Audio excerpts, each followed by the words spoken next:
So here we got Mike. Pull the start out of the fridge. We got the start. Right.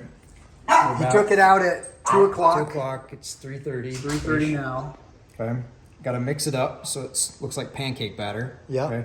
So now we got to create our own start for each loaf. So we're gonna make 2 loaves, and so we're gonna put a 1/4 cup of the start, 1/4 cup of water, and a 1/4 cup of flour. Now, is the flour, is it like just regular all-purpose flour or bread flour? This is bread flour from Lehigh Roller Mills. Oh, sweet. This is not the right bag, but this is the whole wheat flour that I use for it. Okay. So when I mix it, it'll have when we get to that step, it'll have a cup of this and 4 cups of this per loaf. Okay. Plus. Oh, so so is this the wheat flour or is this white? This is the white bread flour. Okay. And then this is the wheat flour. So Yeah, it looked like it was wheat. yeah, it's just the 1 cup. Just the 1 cup. Oh, Yeah, okay. 'cause it's Might be like, oh yeah, it's the, yeah, okay. it just looks different. So Yeah. So put a cup of water in. Okay. And then a cup of the start first, or a 1/4 cup of the start. So it's a 1/4 cup of water and a 1/4 cup of the start. Don't want to waste it. Gold. Yeah, it's gold. And then you mix the water with the start.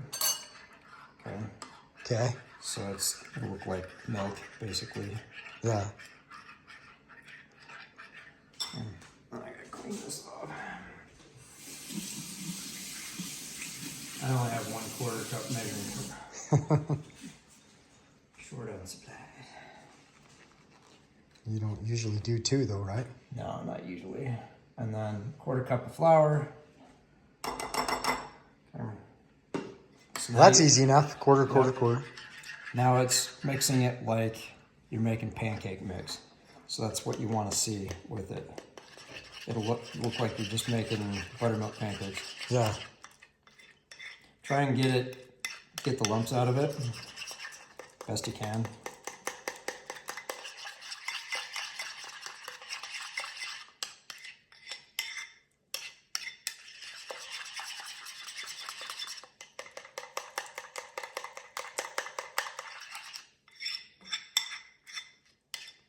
So now this is what you put back in there?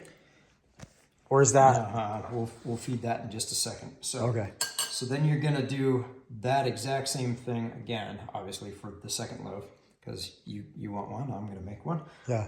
When you feed it, I'll put because I've taken some out. You don't need very much start. You just need enough to be able to replace it. Yeah. So I'll put, because I'm taking 2 out, I'll put 1/3 of a cup of water in and 1/3 a cup of the white bread flour in to feed it.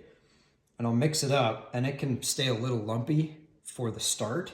Yeah. But then I'll leave it out for like 45 minutes, an hour, just so it starts cooking, and then I'll just put the lid back on it, throw it back in the fridge, and it'll stay there for a week.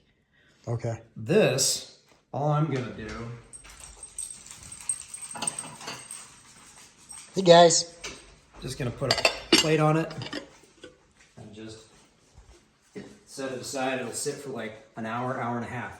It's going to start to bubble like that. Okay. So when it starts to bubble, it means the bacteria is growing, it's doing its thing, producing gases. So then the way you test it is you take a spoonful of it and you put it in water, it'll float. When it floats, it's ready to start the main mix. And that's the next step. So now is this, That's just water. no, it's not hot water, warm water, it's just regular water. Just regular cold water. Okay. That came right out of the fridge.